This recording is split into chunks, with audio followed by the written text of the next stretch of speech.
এই সেমিনারটা আয়োজনের মূল কারণ ছিল, আপনারা জানেন যে এই মসজিদে সৌদি আরব থেকে ৩-৪ জন সাবেক রাষ্ট্রদূতরা আসছিলেন। ওনারা আমাদেরকে একটা প্রস্তাব দিয়েছিলেন যে তোমাদের বাংলাদেশ থেকে তো মাত্র ২ লাখ টাকা খরচ করতে মানুষ হজে যেতে পারে। আমরা বললাম যে এটাকে আপনি গল্প করছেন না বাস্তব? তখন উনি যখন বুঝিয়ে দিলেন দেখলাম যে আসলেই বাস্তব। উনি বলছে বাংলাদেশ কেন, তোমাদের আগে ৬০ বছর আগে 1966 থেকে মালয়েশিয়াতে খুবই স্বল্প টাকা দিয়ে মানুষ হজ করে। কিভাবে? নবী ইসলাম বললেন, ইরশাদ করলেন, তোমাদের আজকে সুস্থ আছো, অসুস্থ হওয়ার আগে আগে এই গুরুত্বপূর্ণ বিধান তুমি আদায় করো। যেখান থেকে ইসলাম আসছে সেটি দেখা হবে না, যার মাধ্যমে ইসলাম পেয়েছে তার আবির্ভাবের স্থল মক্কাতুল মুকাররমা, ইসলামের ইতিহাসের স্মৃতি বিজড়িত পবিত্র স্থান মিনা, মুজদালিফা, আরাফা, যেই জায়গায় আল্লাহ তাআলার নির্দেশক্রমে হাজার শত সহস্রবার জিবরাইল আসছে, সেই জায়গায় মানুষ তার আবেগ নিয়ে, মহব্বত নিয়ে সেটি যাবে না। কোথায় রানীর শিরস্থান আছে, লক্ষ লক্ষ মানুষ দেখতে যায় লন্ডন টাওয়ারে, আর যেখানে বেহেশতের জিনিস আছে, যেখানে হাজরে আসওয়াদ, যেখানে সমস্ত নবীর স্মৃতি আছে, যেখানে এমন পানি আছে যা সারা পৃথিবীর মধ্যে শ্রেষ্ঠ এবং উৎকৃষ্ট পানীয়, যেই পানি পান করলে পরে অসুখ বিসুখ দূর হবে, রিজিকের প্রশস্ততা হবে, জ্ঞানের প্রশস্ততা হবে। সেই পবিত্র জায়গায় তুমি অসুস্থ হওয়ার আগে আগে হজ করো। তোমার আজকে অর্থ আছে, যে কোনো মুহূর্তে অনেক নজির আমাদের আছে। কালকেও সে ছিল কোটিপতি, আর আজকে সে ভিখারি, আজকে তার অস্তিত্ব নেই। কালকেও ছিল সে সুস্থ, হঠাৎ করে দেখা যাচ্ছে সে প্যারালাইজড। এই জন্যে সুস্থ এটি এবং শারীরিক আর্থিক সচ্ছলতা থাকা সত্ত্বেও আমাদের দ্রুত এই হজ সম্পাদন করতে হবে। যদিও ইদানিং হজের ব্যয়ভার অনেক বেড়েছে। যেমন আমরা 98-এ যখন হজ হচ্ছে তখন মাত্র ৭৫,০০০ টাকা ছিল, আর 91-এ সম্ভবত ৩০,০০০ টাকা ছিল। আর আমার বাবারা যখন হজ করেছে এই সালে ৭৫ সালে মাত্র ১৬,০০০ ছিল ফ্লাইটের মাধ্যমে। আর এটি এখন অনেক বেশি, অনেক বেশি। অনেকগুলো কারণ আছে। যাই হোক, এটা হচ্ছে মুদ্রাস্ফীতির কারণে হচ্ছে, এবং আরও বিভিন্ন কারণ সেখানে আসছে। তো এই খরচ যাতে কমিয়ে সাশ্রয়ীভাবে মানুষ যাতে হজ করতে পারে, গত সপ্তাহে আমরা গত মঙ্গলবারে একটি সেমিনার আয়োজন করা হয়েছে ঢাকা অফিসার্স ক্লাবে। সেই সেমিনার আয়োজনে ছিল সেন্ট্রাল শরিয়া board for Islamic banks of Bangladesh, এবং সেটাকে আয়োজনে ছিল BIBM অর্থাৎ Bangladesh institute for bank management. এর আয়োজনে ছিল ইন্টারন্যাশনাল ইসলামিক রিসার্চ সেন্টার। এর আয়োজনে ছিল বাংলাদেশ হজ একাডেমি। সেখানে ধর্ম উপদেষ্টা মহোদয় আসছিলেন এবং মালয়েশিয়ার রাষ্ট্রদূত সেখানে আসছিলেন। এই সেমিনারটা আয়োজনের মূল কারণ ছিল, আপনারা জানেন যে এই মসজিদে সৌদি আরব থেকে ৩-৪ জন সাবেক রাষ্ট্রদূতরা আসছিলেন। ওনারা আমাদেরকে একটা প্রস্তাব দিয়েছিলেন যে তোমাদের বাংলাদেশ থেকে তো মাত্র ২ লাখ টাকা খরচ করতে মানুষ হজে যেতে পারে। আমরা বললাম যে এটাকে আপনি গল্প করছেন না বাস্তব? তখন উনি যখন বুঝিয়ে দিলেন দেখলাম যে আসলেই বাস্তব। উনি বলছে বাংলাদেশ কেন, তোমাদের আগে ৬০ বছর আগে 1966 থেকে মালয়েশিয়াতে খুবই স্বল্প টাকা দিয়ে মানুষ হজ করে। কিভাবে? উনি আমাদের সেই গল্প শোনালেন, এবং এই গল্প শোনার পর তাদেরকে নিয়ে ধর্ম উপদেষ্টার সামনে দেখা করেছি হজ মিনিস্ট্রিতে, এবং আমাদের উপদেষ্টা জনাব ফারুক আজম সাহেব, ওনার সাথেও দেখা হয়েছে। সেটার গল্প কি? সেটার গল্প হলো, সংক্ষেপে বলছি আমরা, যেটা একটা রাষ্ট্রীয় বিষয়, এই জন্যই এই জাতীয় সেমিনার আয়োজন করা হয়েছিল। সেটি হচ্ছে, মনে করেন মালয়েশিয়াতে অলরেডি আছে সেটা, এই জন্য আমরা মালয়েশিয়ার অ্যাম্বাসেডরকে ডেকেছি যে যাতে মাননীয় মন্ত্রী মহোদয়কে সাক্ষী হিসেবে উপস্থাপন করা হয়। ওই দেশে আছে, সেই দেশের রাষ্ট্রদূত মানে ওই দেশের প্রধানমন্ত্রী বলেন, সেখানে আসছে। এটার আদলে বাংলাদেশে কি হতে পারে? আমাদের বাংলাদেশে তো আমরা সবাই হজে যেতে চাই, কে আছে যে হজে যেতে চায় না? দুই একজন নাস্তিক ছাড়া আর কেউ হজে যেতে চায় না, সেরকম ব্যক্তি নেই। কিন্তু ওই যে বলা হয় সাধ্য থাকলে কী হবে, সাধ্য তো থাকতে হবে। এখন তো সর্বনিম্ন প্রায় 5.5 থেকে 6 লাখ টাকা। তাহলে এত টাকা পরিবার থেকে যদি দুজন যায় তাহলে 12 লক্ষ। একজন মানুষ সারা জীবন চাকরি করে সে পেনশন পাচ্ছে মাত্র 5 লাখ, 6 লাখ, 7 লাখ, 8 লাখ। তাহলে স্বামী স্ত্রী সহ যদি যেতে চায় তাহলে তো জমি বিক্রি করতে হবে বা স্বর্ণরৌপ্য বিক্রি করতে হবে।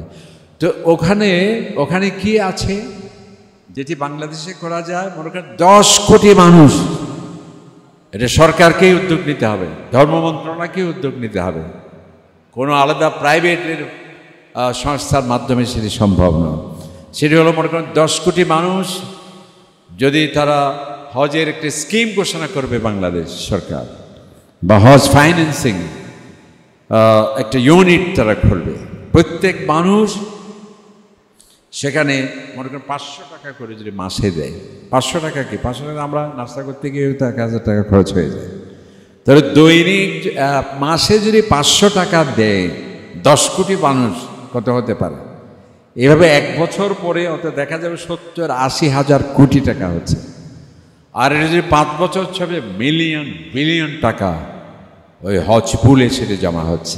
এখন এই টাকা দিয়ে কি হবে? এটা কোনো ব্যক্তি নয়, ব্যক্তিকে দিলে উধাও হয়ে যাওয়ার সম্ভাবনা আছে। কোনো যদি গোষ্ঠীকে দেওয়া হয় রাডার থেকে উধাও হয়ে যেতে পারে, এই জন্যে, এবং এটাকে লোপাট হয়ে যেতে পারে। সরকারকে সেটা উদ্যোগ নিতে হবে এবং সেখানে শক্তিশালী শরিয়া বোর্ড থাকতে হবে, হালাল পর্যায়ে হিসেবে ইনভেস্টমেন্ট হচ্ছে কিনা। এখানে কি করবে? এই যে বাংলাদেশ সরকার 25টি বিমান নিচ্ছে, চুক্তি হতে যাচ্ছে, এখানে হজ থেকে যদি মনে করেন 20,000 কোটি টাকা দিয়ে 4টি বিমান নেওয়া হল, এই বিমান হজ মৌসুমে শুধু হাজিদের সেবা করবে, আর অন্যান্য সময় বিশ্বের অন্যান্য রুটে বাংলাদেশ বিমান বহরে কাজ করবে। তাহলে এখানে যে কোটি কোটি টাকা আসবে, অথবা প্রথম হলো যেই বিমানে আমরা হজে যাই 2 লাখ টাকা দিয়ে, আর ওই বিমানে 4টি যদি হাজি সাহেবের থাকে সে যাবে 50,000 টাকা দিয়ে, কারণ এটা তো ওর বিমান। তাহলে কত কমে গেল? 1.5 লাখ কমে গেল শুধু এখানে, বা 1 লাখও যদি কমে যায়। আচ্ছা, এরপরে আরেকটি প্রস্তাব আমরা দিয়েছি, সেখানে সৌদি গভর্নমেন্ট, সৌদি আরব এবং বাংলাদেশের সহায়তায় বা জয়েন্ট ভেঞ্চার যেটাকে বলে, বাংলাদেশে মক্কা এবং মদিনায় যে 10টি হাজিদের জন্য বিল্ডিং বানানো হয়, সৌদি আরবে পার্টনার থাকবে। কারণ এটা তো আপনার দেশ না, সৌদি আরবের দেশ। আমাদের দেশে আছে না, যেমন এই যে এটা হোটেল সোনারগাঁ, এটা তো এটা বাংলাদেশ এবং চায়না বা জাপানের। আরও অনেক আছে না, সৌদি ব্রিটিশ ব্যাংক আছে, সৌদি আমেরিকান ব্যাংক আছে, সৌদি ফ্রান্স ব্যাংক আছে, আমাদের দেশেও সেরকম আছে। ঠিক বাংলাদেশ এবং সৌদি আরব মিলে যদি বাংলাদেশে হাজির জন্য 10টি বিল্ডিং করা হলো, 10টি বিল্ডিং করতে কি 10,000 কোটি টাকা লাগবে? 1,000 কোটি যথেষ্ট। মদিনায় যদি 10টি বিল্ডিং হয়, এই বিল্ডিং কার? হাজিদের, হাজি সাহেবদের। তো যেই বিল্ডিংয়ে যারা কাছে থাকতে চায় কমপক্ষে 3 লাখ টাকা দিতে হয় একটা সিটে, আর এই বিল্ডিং যদি হয়ে যায় হাজিদের বিল্ডিং, এখানে মাত্র আমি দেবো সার্ভিস চার্জ, সর্বোচ্চ হবে 10,000, 15,000, 20,000, 30,000। এখানে কয়েক লক্ষ টাকা কমে গেল। তাহলে বিমানে যদি 1 লাখ কমে, এখানে যদি 1 লাখ কমে, এক। এরপরে সরকার আরও বড় বড় যেগুলো প্রকল্প, এই যে যেমন কক্সবাজারের ট্রেন যোগাযোগ অভূতপূর্ব সাফল্য অর্জন করেছে বাংলাদেশ রেলওয়ে। আমার এক্স্যাক্টলি খেয়াল পড়ছে না, সম্ভবত তারা এই স্বল্প সময়ের মধ্যে 100 কোটি টাকা নাকি 500 কোটি টাকা তারা প্রফিট করেছে, এবং 100 কোটি টাকা মাত্র স্বল্প সময়ের মধ্যে। তো বাকিটা এখানে আরও অনেক বগি, প্রতি ঘন্টায় বা প্রতি 2 ঘন্টায় যদি ট্রেন যায় মানুষের কোনো অভাব হবে না, কিন্তু জিনিস লাগবে তো, জিনিস তো নেই।